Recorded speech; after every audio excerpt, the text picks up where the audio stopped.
Bien, buenos días a todos.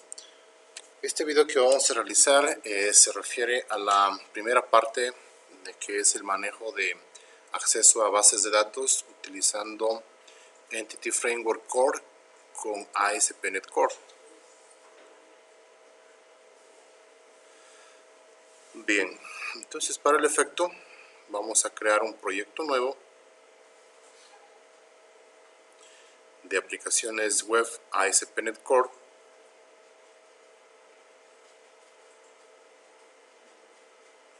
Y seguiremos trabajando entonces en lo que son aplicaciones web del modelo MVC. Siempre recordar que hay que trabajar aquí con la versión de .NET Core y la última, que es la versión 2.0. Y como hemos dicho, de momento todavía no vamos a trabajar con ningún esquema de seguridades, así que la autenticación debería estar aquí sin autenticación.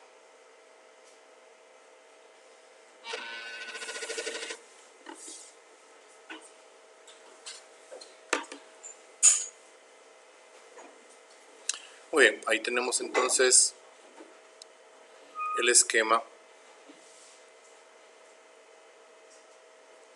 de la aplicación inicial. Bien, hay que entender entonces que ASP.NET Core, siendo modelo MVC y en general cualquier modelo de aplicaciones, ya sean con páginas web solas, qué sé yo, existe también un framework que nos permite trabajar con las bases de datos. Y es el framework que normalmente se recomienda utilizar por tema de que funciona bastante bien y está comprobado, y obviamente trae lo que se llama el ORM, que es el objeto que mapea, pues, el mapeador de objetos relacionales, más bien dicho. Entonces, aquí ese framework ORM se denomina Entity Framework.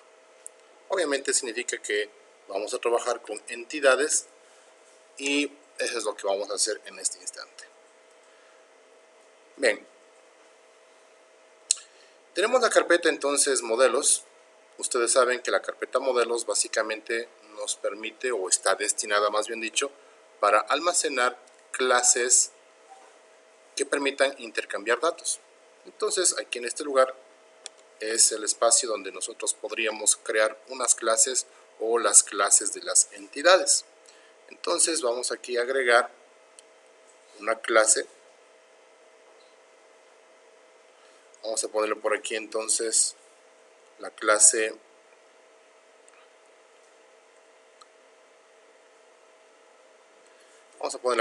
producto.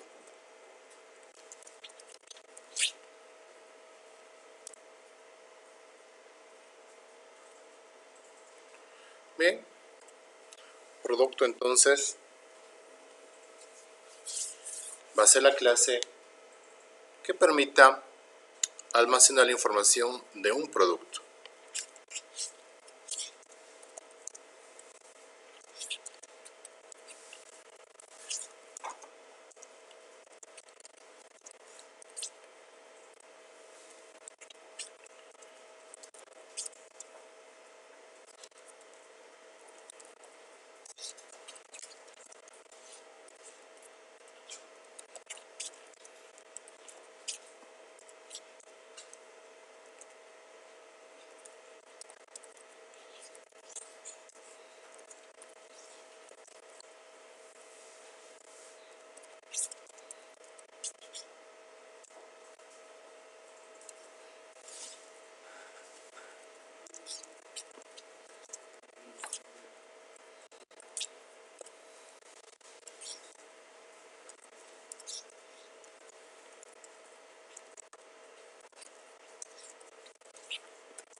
Bien, entonces ahí tenemos,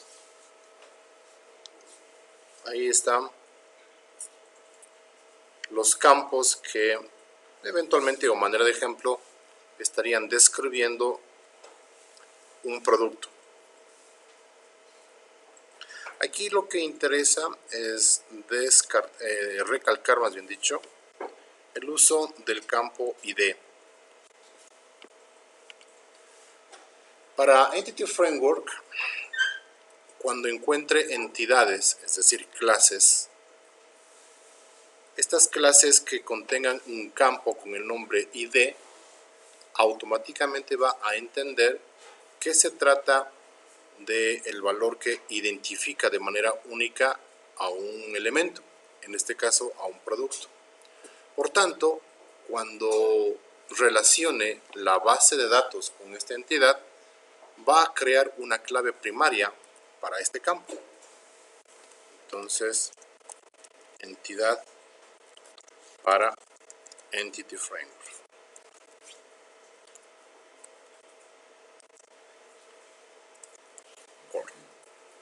Y este va a ser la clave primaria. Otra clave primaria que suele también reconocer de manera automática es cuando le antepones la palabra ID o los caracteres ID al nombre de la clase. Entonces, si tú le pones ahí ID producto, va a entender que se trata de la clave primaria para una tabla de productos. Bien, entonces puedo dejar que sea de esa forma o de la otra. Sin embargo, si en lo posterior y con la experiencia yo decido que esa no es la forma o la nomenclatura de escribir una clave primaria, podría de manera personalizada decirle que necesito que sea otro campo la clave primaria. Pero eso veremos más adelante cuando veamos un tema que se llama anotaciones. Bueno, entonces ahí tenemos una clase para un producto. Y vamos a tener por acá otra clase más.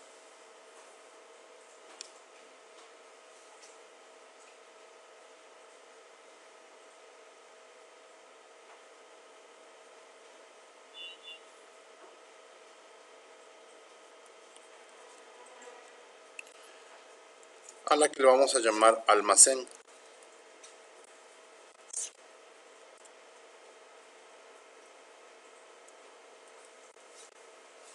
Entonces, obviamente este también va a ser otra entidad o la clase entidad que va a tener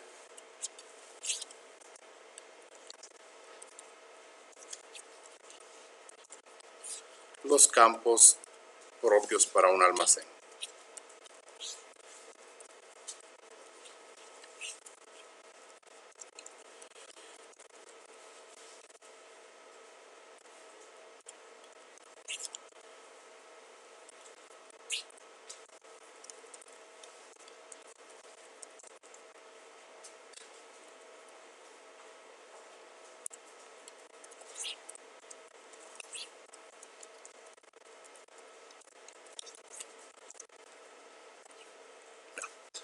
Vamos a suponer entonces que esos son los campos para un almacén.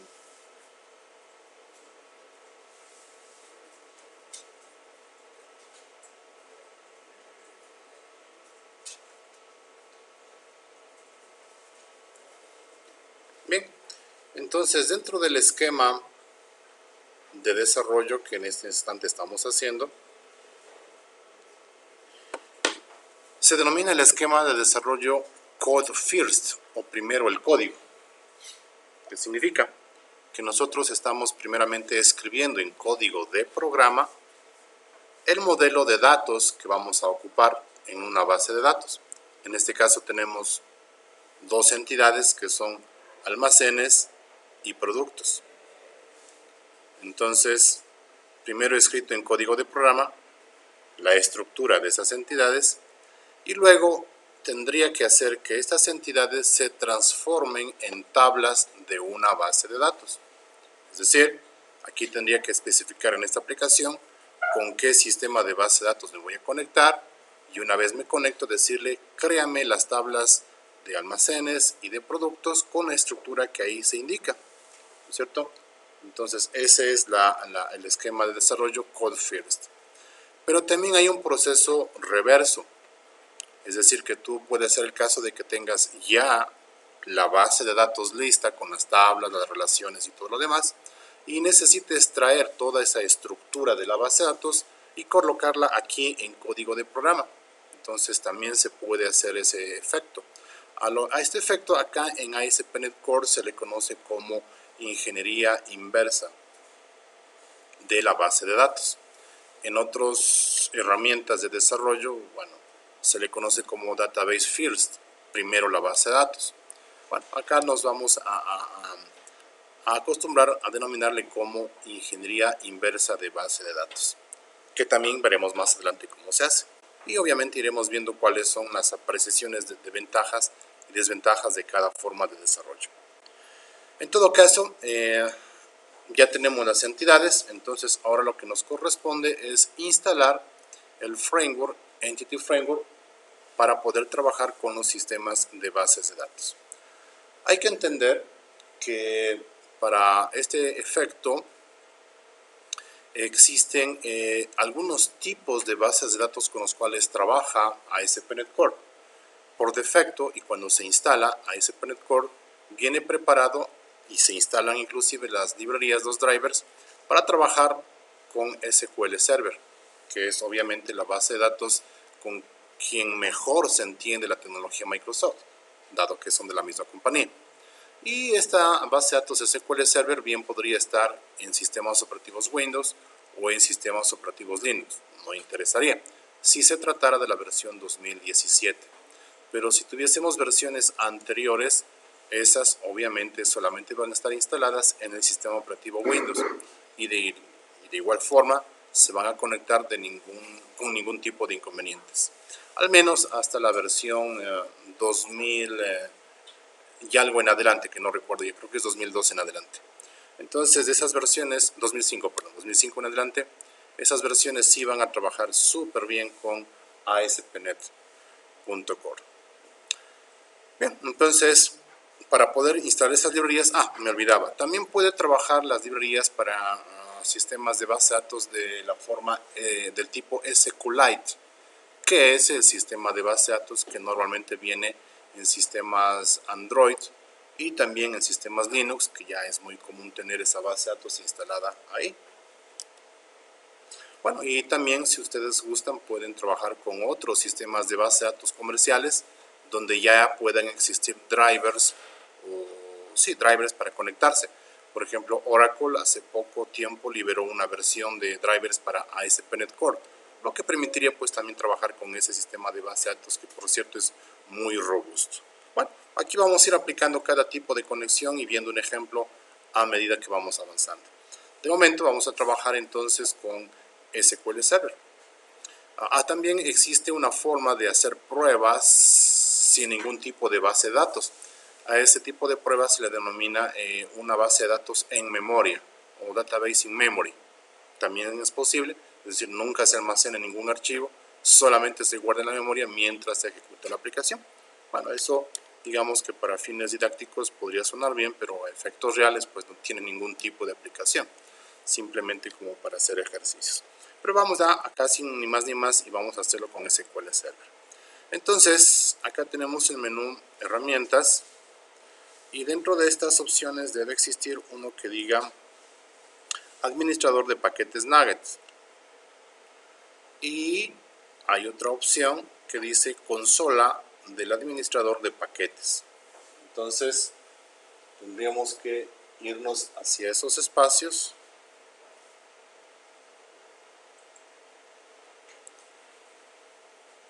Y aquí entonces iríamos con el siguiente comando. Aquí se puede escribir todos los comandos que me permiten interactuar con los repositorios de paquetes Nugget para Microsoft. Entonces, y es de entenderse que también aquí casi todo lo que tú encuentres en estos repositorios de librerías son código abierto, casi todo. No hay garantía de que sea 100%, pero por lo general quien coloca aquí código es porque es código abierto.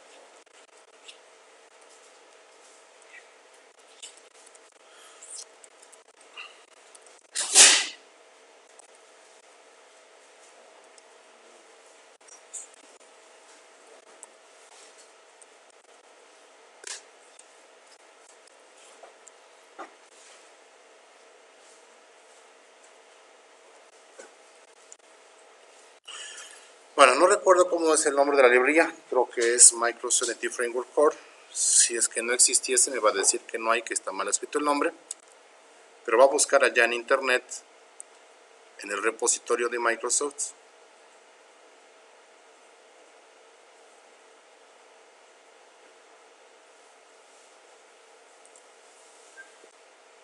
En ese instante está conectándose.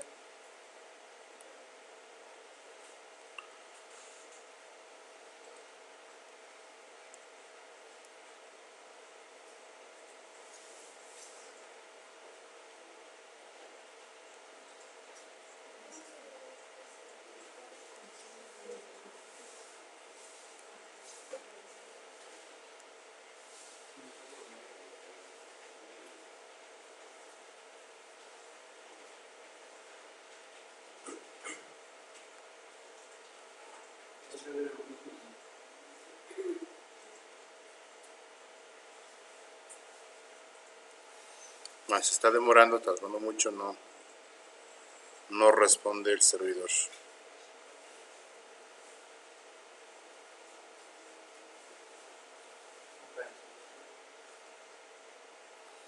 Tendremos que esperar a que responda el servidor, aunque sea con un error.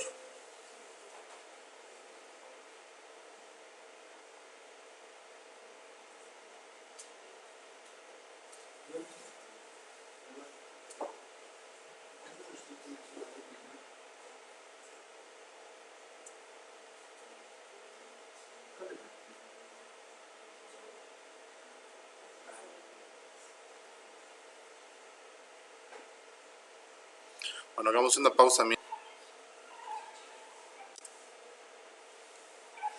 Bueno, entonces ya le coloqué el nombre adecuado, está instalando en este instante.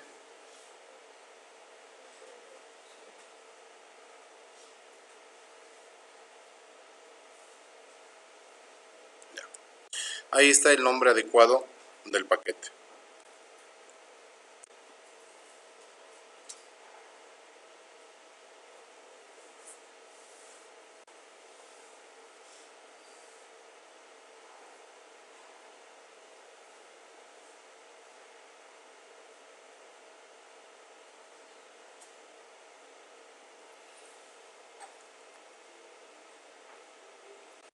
Y este es el comando completo: install package.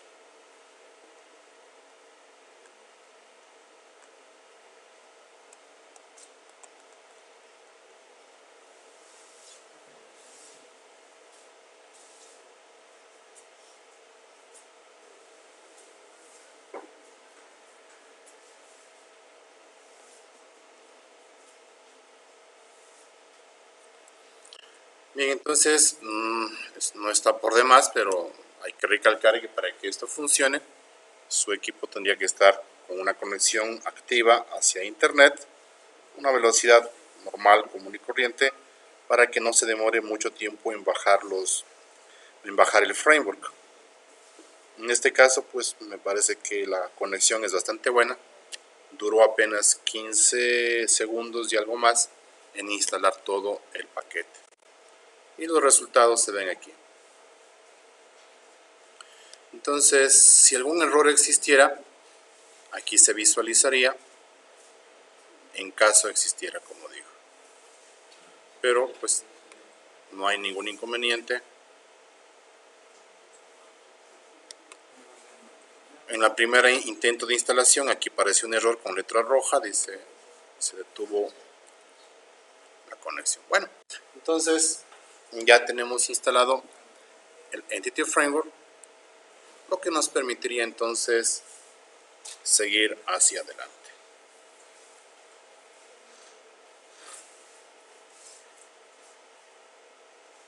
Bien, ahora lo que vamos a hacer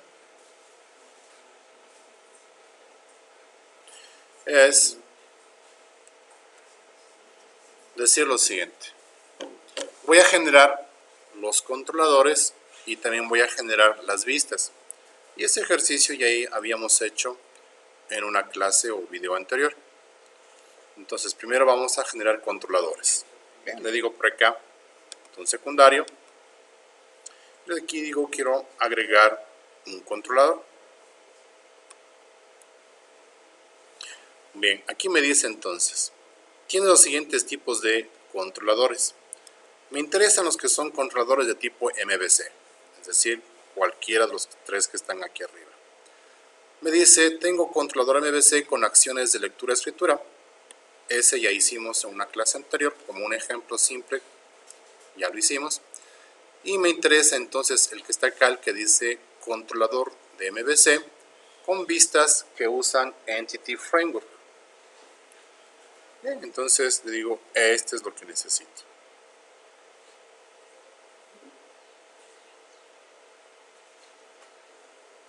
¿Cómo se va a llamar entonces el modelo? Perdón, ¿cuál es la clase del modelo? Le digo, entonces por acá tengo uno que dice producto. Ese es el modelo de datos con el cual voy a trabajar. Luego me dice, ¿cuál es la clase que contiene el contexto de los datos? Entonces aquí hay que entender. La clase de contexto de datos es una clase de lenguaje C# que nos permite establecer una conexión a una base de datos.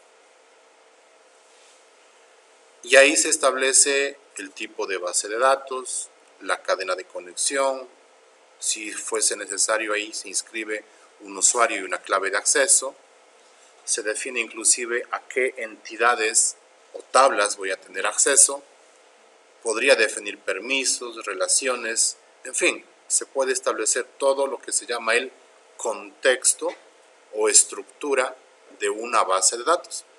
¿Ya? Entonces, pues sucede que no tengo todavía ninguna clase de contexto, así que voy a tener que agregar una. Aquí dice nuevo contexto de datos y me dice qué nombre le vamos a poner a esa clase que va a contener el contexto de base de datos. Entonces yo podría ponerle aquí un nombre, aunque me sugiere un nombre, me sugiere colocar el nombre de la aplicación actual. Yo podría ponerle ahí un nombre que quiera. Le pongo entonces empresa y el resto se sugiere que se quede tal cual como está, ¿sí?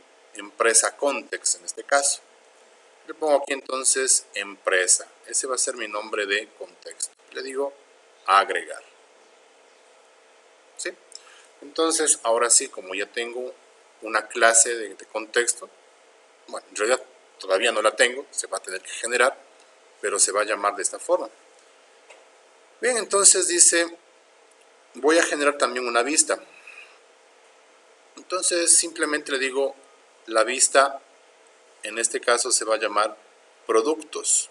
Recuerde que aquí trata de ponerme en plural el nombre de la vista, o el controlador más bien dicho, perdón, el controlador. Entonces yo acá le voy a quitar ese plural que está en inglés, obviamente dice productoes, le quito solamente la E y me queda como productos controller. Recuerden ustedes que la palabra controller siempre tiene que estar al final de cada controlador. Y en todo caso, mi controlador se llama productos. Bueno, entonces le digo por acá agregar.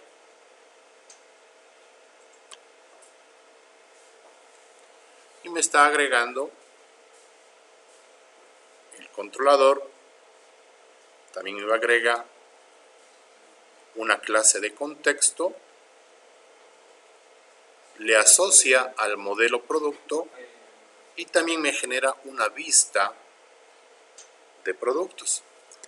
Bien, aquí está entonces la clase controlador que accede a la base de datos de los productos y que me establece un CRUD. Ahí está el index, details, create, edit, delete. Ahí está el controlador. Y también voy a encontrar que ahora tengo en las vistas una vista llamada productos, una carpeta productos, y dentro de la carpeta contiene pues las vistas para cada elemento del CRUD. Create, delete, details y edit index. Se generan de manera automática. Pero también adicional tengo por acá una carpeta que se ha creado, se llama la carpeta data, y ahí se ha generado la clase de contexto, empresa context. Recuerden que la clase de contexto es la clase que me permite conectarme a la base de datos, establecer los elementos que van a contener, ¿cierto? Qué tablas, qué relaciones, qué campos, ahí se define.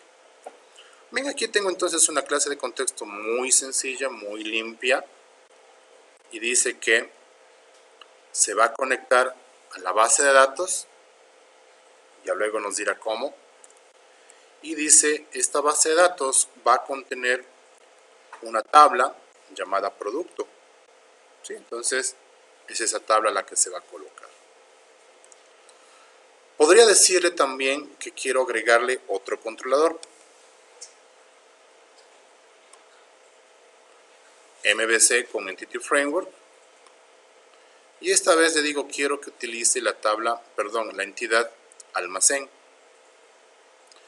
¿Cuál es el contexto de base de datos? Ya no tengo que crear otro contexto porque ya lo hice, y es el que tengo aquí, empresa context. Ese es el contexto que voy a trabajar. ¿Y cómo se va a llamar el controlador? Se va a llamar almacenes, pero por favor escribir bien en el español, almacenes. Agrego.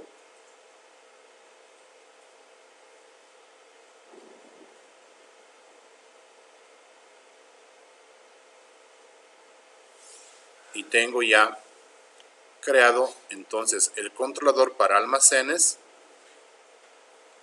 También se habrá creado la vista almacenes, la carpeta almacenes, perdón, con las vistas adecuadas.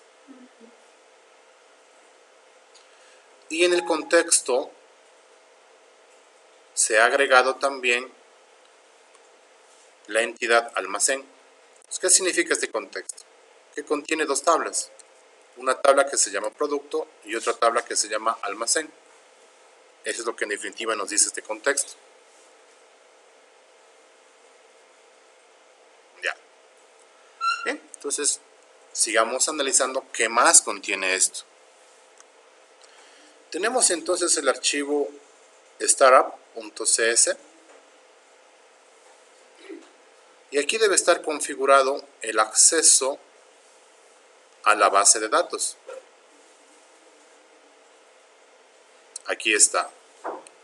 Dice que los servicios que se han agregado o que se deben configurar para esta aplicación es el MVC, que ya venía por defecto, y ya dice por acá que le ha agregado un contexto a una base de datos. Y esta base de datos es del tipo SQL Server. ¿Y cómo se va a conectar? Dice que va a utilizar una cadena de conexión que está dentro de un archivo de configuración. Esa cadena de conexión se llama empresa context y dice que está dentro de un archivo de configuración. De ahí extrae la cadena de conexión. Entonces, ¿dónde está este archivo de configuración? Buscamos por acá en la solución y encontramos el archivo que dice appsettings.json. Ahí está entonces la cadena de conexión, como puede verse. Connection strings, empresa context. Y puede notarse que aquí este archivo de configuración tiene un formato conocido como el formato JSON. Esa es una de las grandes diferencias con el ASP.NET convencional de la versión de framework convencional de .NET que venía en formato XML. Este en cambio viene en formato JSON. Y esta es la cadena de conexión que me permite llegar a una base de datos de tipo SQL. Bien, aquí tengo que hacer una modificación porque dice que el servidor Es un servidor de tipo LocalDB, es decir, es un archivito aparte que se va a guardar en una carpeta con permisos de acceso restringidos y esa carpeta va a denominarse, perdón, en esa carpeta se va a crear una base de datos llamada empresa context-F6378890- todo lo que dice aquí. Es decir, le creó un nombre así, al azar. No es lo que a mí me interesa, ¿verdad? Entonces, aquí lo que vamos a hacer es simplemente eliminar esta cadena de conexión y vamos a escribir una cadena de conexión que me permita llegar a un servidor de SQL Server real. Y ese servidor de SQL Server real es el que ustedes tienen instalado en sus computadoras de manera local. Así que le voy a poner así: server igual, y le pongo el punto. El punto significa conéctese al sistema de base de datos de SQL Server que existe en este computador.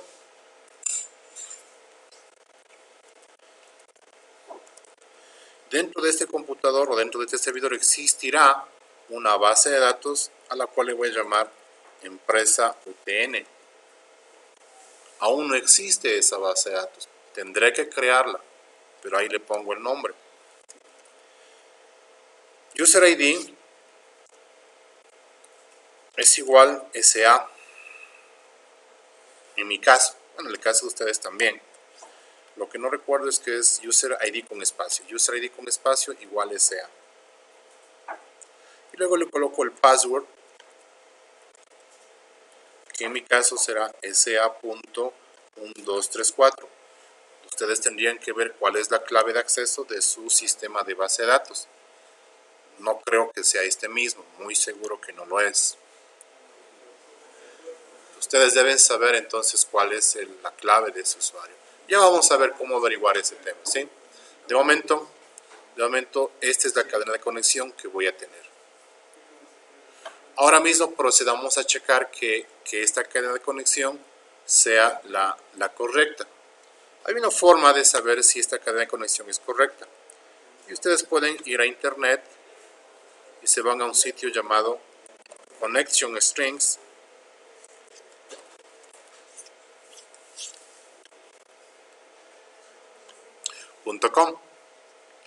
Entonces aquí están las cadenas de conexión que uno se quisiera tener y buscaría entonces una cadena de conexión para SQL Server. Y dice,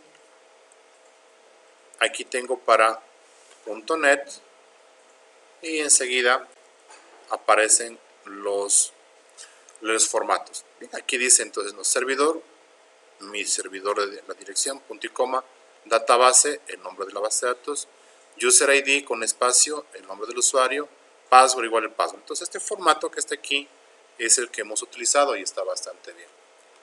Eso solamente para verificar la sintaxis de la cadena de conexión.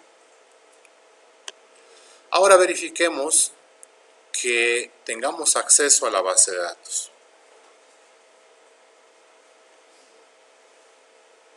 Y aquí vamos también a configurar el usuario SA, que ustedes seguramente no recuerdan cómo está la clave. Entonces aquí vamos a hacer cómo hacemos ese ajuste. Bien, primero que nada, dice hay que conectarse a SQL Server y aquí habíamos puesto que quiero conectarme al nombre de servidor llamado punto. Punto era el servidor local, ¿no es cierto? O bien puedes poner aquí la dirección IP 192.168.45.12, si así fuese la dirección. Pero en mi caso, como es un servidor local, le pongo punto. Ahora me dice, ¿cuál es el tipo de autenticación? Aquí voy a utilizar un tipo de autenticación y solo por esta vez, y la primera ocasión nomás, el modo de autenticación Windows, porque necesito entrar a ese servidor con el usuario actual de Windows. Entonces por acá le digo, quiero conectarme. Y hago con el usuario de Windows porque solo con ese usuario puedo verificar el estado del usuario SA. Acá dice entonces Security, Logins, y ahí está el usuario SA. Muy posiblemente el usuario sea, en algunos casos de ustedes, cuando instalaron SQL Server, no viene activado. Debe estar aquí con una flecha roja hacia abajo, si estuviese desactivado. Si fuese ese el caso, entonces por acá me voy a hacer un botón secundario, voy a las propiedades y aquí le diría entonces, primero que nada, tendría que decirle cuál es la clave del usuario SEA. Tendría que escribir la clave del usuario aquí, hacer una confirmación de esa clave y pues luego me iría por acá a la pestaña Status, Estado, y aquí tendría que verificar que diga activado o permisos permitidos, ¿sí? Y el login también que diga activado. Entonces, permitido y activado es lo que yo debería verificar que esté. Entonces, recuerden, en la pestaña general, pongan la clave del usuario SEA que ustedes crean conveniente y en la pestaña estado, den los permisos para acceder a la base de datos, al motor y activen ese usuario. Ese es un primer paso. Un segundo paso es por acá, en la raíz de este árbol de navegación, le digo botón secundario y le digo propiedades. ¿Sí? Me voy a las propiedades de este servidor. Y en esas propiedades, en la parte que dice seguridad, security, aquí hay que decirle que la autenticación del servidor sea en modo mixto, es decir, en modo SQL Server y el modo Windows. Por defecto, cuando se instala SQL Server y no se hace ningún tipo de personalización,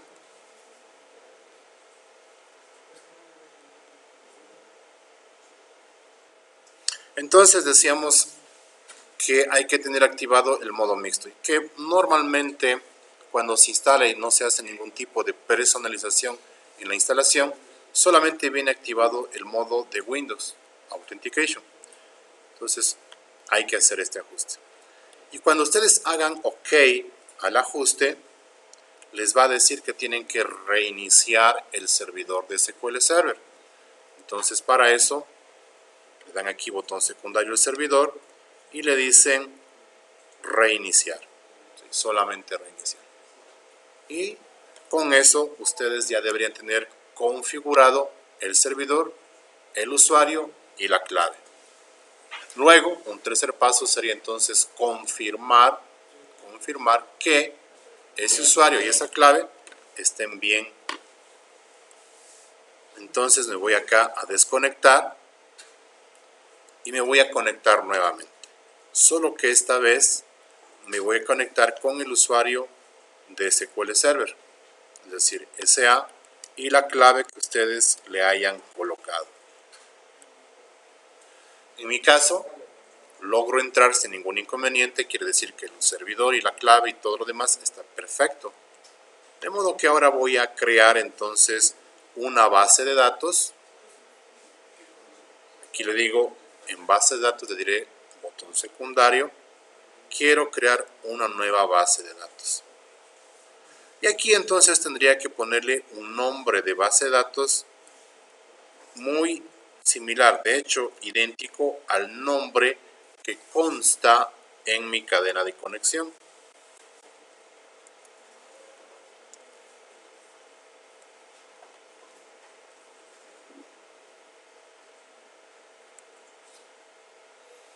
Ahí está.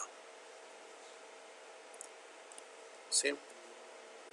Por tema de tiempo, porque ya creo que tenemos que ir a una reunión abajo en la sala, en el aula virtual, voy a continuar y ustedes luego les siguen el video para que hagan el ejercicio completo.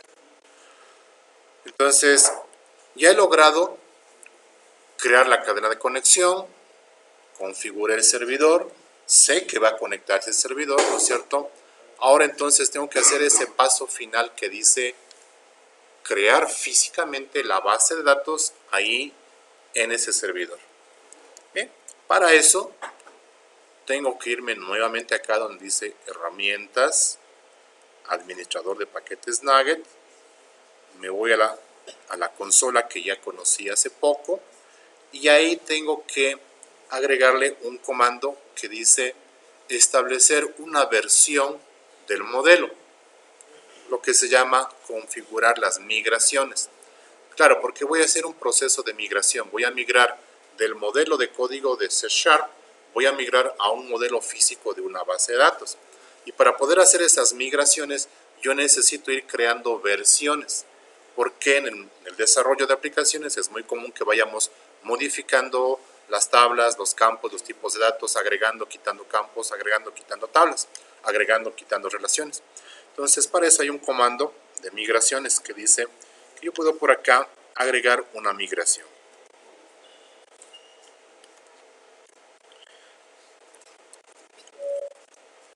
Le pongo el comando add migration y aquí le pongo el nombre de la versión. Yo suelo utilizar la siguiente nomenclatura. Le digo versión 1. ¿Ya? Simplemente agrego ese comando, add migration v1. Así se llama mi migración. Y voy a encontrar entonces que en las aplicaciones, en la carpeta de aplicación, se agregó una carpeta llamada migrations. Y ahí se agregó entonces la migración v1. No es nada más.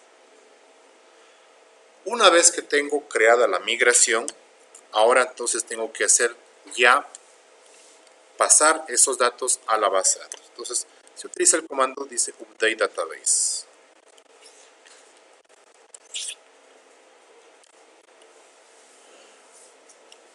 Me voy a la base de datos y se ejecutaron las instrucciones de SQL suficientes como para poder ya crear ese modelo de datos versión 1.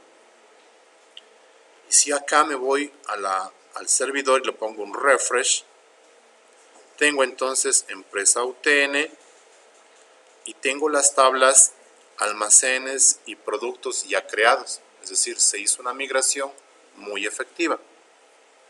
Bueno, pero todo lo que hemos hecho hasta aquí no tiene ningún sentido si la aplicación no se ejecuta. Vamos a ver si es cierto.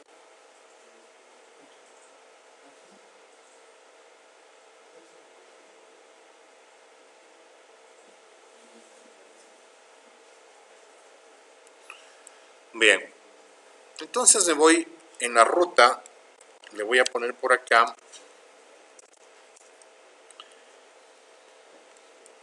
productos. Y tengo entonces la vista de productos. Obviamente me dice, no tienes ningún producto creado. Así que voy a crear un nuevo producto. Descripción. Pan. Unidad de medida. Cada uno. Clasificación. Alimentos. Precio unitario. 0.25. Existencia 100. Creamos. ¿Ya? Entonces ya tengo pan. Voy a crear otro más. Descripción, harina. Unidad de medida, kilogramos. Clasificación, alimentos. Precio unitario 1.5. Existencia 50. Creamos. Ahí está. Podría modificar. Le digo, por ejemplo, la harina. Voy a editar. La harina no cuesta 1.50, cuesta 2.50. Guardo los datos y ahí está 2.50. Voy a verificar que lo que acabo de hacer esté en la base de datos. Entonces por acá le digo nueva consulta,